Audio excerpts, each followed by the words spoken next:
Shalom, Om Swastiastu, Namo Buddhaya, Salam Kebajikan.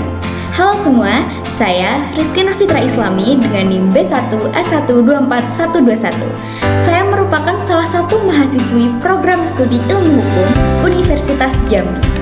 Jadi pada kesempatan kali ini, saya, Fitra, akan melakukan pembahasan dan kajian kritis terhadap sebuah artikel ilmiah yang berjudul Application of Legal Professions and Liability for Maritime Autonomous Ships (MASS) in International Law. Artikel ini ditulis oleh mahasiswi Universitas Gadjah Mada, yaitu Esterlita Novaya Serantung dan Vilipa Vilumena Kosho. Artikel ini diterbitkan dalam Balobe Law Journal Volume 5 No. 2 oleh Fakultas Hukum Universitas Pattimura.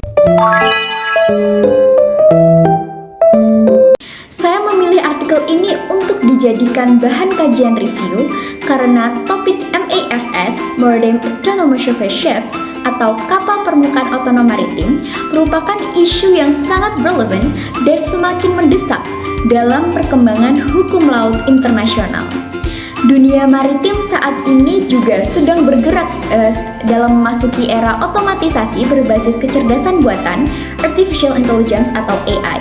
Namun instrumen hukum internasional yang ada seperti UNCLOS 1982, United Nations Convention on the Law of the Sea, masih berorientasi penuh terhadap kapal yang diawaki oleh manusia.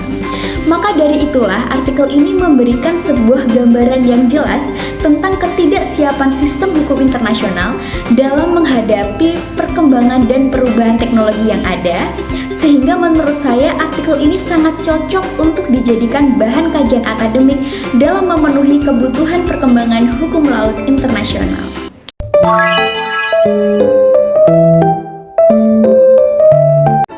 Jadi, artikel Rantung dan Kosho ini membahas tentang bagaimana perkembangan teknologi kecerdasan buatan Artificial Intelligence atau AI memungkinkan sebuah kapal untuk bergerak, menavigasi, dan mengambil keputusan secara otomatis tanpa harus ada nahkoda maupun awak kapal.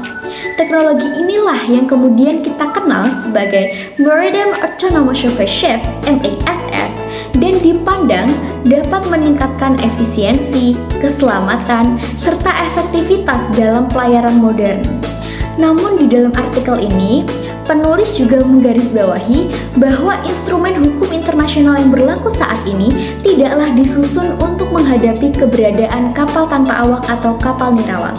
Misalnya ketentuan di dalam United Nations Convention on the Law of the Sea 1982, UNCLOS, International Convention for the Safety of Life at Sea 1974, dan International Regulations for Preventing Collisions at Sea 1972, kesemuanya peraturan tersebut menggunakan konsep-konsep yang berasumsi bahwa manusialah yang mengendalikan kapal. Misalnya di dalam pasal 94 United Nations Convention on the Law of the Sea yang mengharuskan negara bendera atau flag state harus memastikan kapal memiliki nahkoda dan awak yang kompeten. Ketentuan serupa juga terdapat dalam International Convention for the Safety of Life at Sea yang juga mensyaratkan adanya awak kapal untuk menjamin keselamatan navigasi. Sementara itu ketentuan lain juga terdapat di dalam Regulations for Preventing Collisions at Sea yang juga mengharuskan adanya pengawas atau lookout. Kesemuanya ketentuan tersebut tidaklah dapat diterapkan secara langsung pada kapal otonom atau kapal nirawak. Penulis kemudian juga menjelaskan sebuah hasil kajian yaitu Regulatory Scoping Exercise yang dilakukan oleh IMO, International Maritime Organization. Kajian ini dilakukan pada tahun 2021 yang menemukan bahwa instrumen hukum internasional masih belum siap untuk menerima keberadaan kapal otonom dalam beberapa aspek. Misalnya dalam aspek keselamatan, navigasi, penegakan hukum, dan perlindungan laut. Artikel ini juga membahas perkembangan di beberapa negara. Misalnya yang pertama Amerika Serikat. telah menerbitkan pedoman operasional untuk kapal nirawak atau kapal otonom ini. Yang kedua ada negara Norwegia. Norwegia telah mengatur standar teknis sistem otonom dan telah menyediakan wilayah untuk uji coba gratis seperti Trondheim dan Horten. Yang ketiga adalah Inggris, telah membentuk Maritime Autonomy Regulation Lab atau MAR Lab sebagai laboratorium regulasi untuk menguji kebijakan tentang kapal otonom.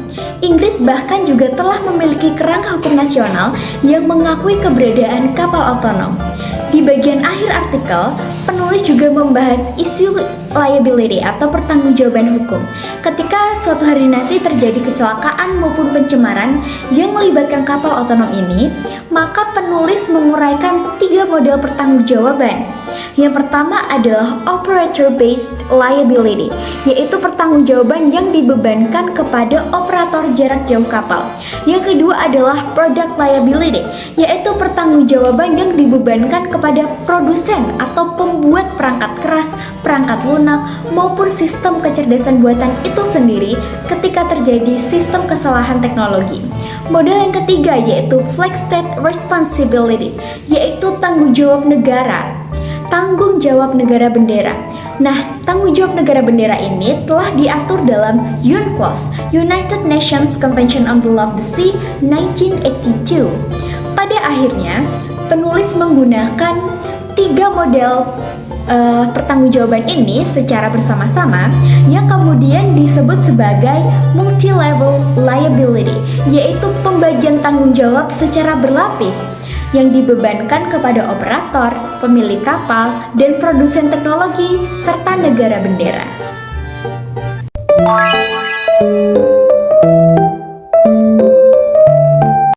Secara kualitas ilmiah, artikel ini memiliki beberapa kekuatan penting. Yang pertama, artikel ini mampu mengidentifikasi kesenjangan yang sangat nyata antara perkembangan teknologi kapal otonom dan keterlambatan instrumen hukum internasional dalam merespons perubahan tersebut. Analisis terhadap United Nations Convention on the Law of the Sea 1982, International Convention for the Safety of Life at Sea 1974, and International Regulations for Preventing Collisions at Sea 1972 juga dilakukan dengan teliti melalui penggunaan pasal-pasal yang relevan. Kedua, artikel ini juga kaya perspektif karena tidak hanya membahas hukum internasional, tetapi juga menyajikan perbandingan dengan regulasi di beberapa negara. Ada 3 negara yang dijadikan perbandingan, yaitu United Kingdom, Norway, dan USA. Ketiga negara tersebut menjadi contoh bahwa hukum nasional dapat lebih adaptif daripada hukum internasional. Di sisi lain, artikel ini juga memiliki beberapa kelemahan. Yang pertama yaitu mengenai pembahasan tentang konsekuensi yurisdiksi atas reinterpretasi konsep nahkoda, awak kapal, dan kata pengawas belum dilakukan secara mendalam. Padahal perubahan-perubahan makna dalam konsep-konsep ini dapat menimbulkan ketidakpastian hukum yang besar. Selain itu, kelemahannya juga terdapat dalam pembahasan mengenai liability. Pembahasan mengenai liability ini masih sangat konseptual karena tidak disertai dengan contoh skenario konkret seperti kasus tabrakan kapal atau kegagalan sistem kecerdasan buatan yang menyebabkan pencemaran untuk suatu kasus dan kapal otonom ini. Artikel ini juga belum membahas suatu risiko keamanan cybercrime yang merupakan ancaman utama dalam operasi kapal tanpa awak.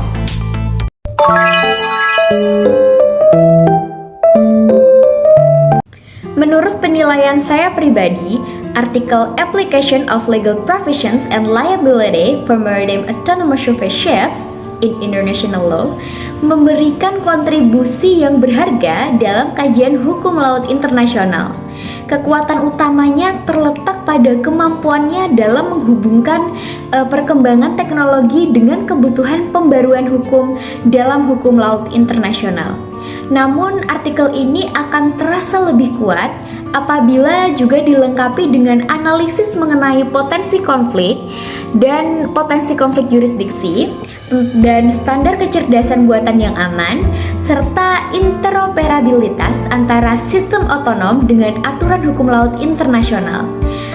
Saya juga menilai bahwa konsep multi-level liability yang ditawarkan penulis adalah model yang paling realistis. Pendekatan bertingkat seperti model ini juga memungkinkan untuk pembagian pertanggungjawaban secara adil antara operator, pemilik kapal, produsen, dan bahkan sistem kecerdasan buatan, serta negara bendera dalam kapal itu sendiri.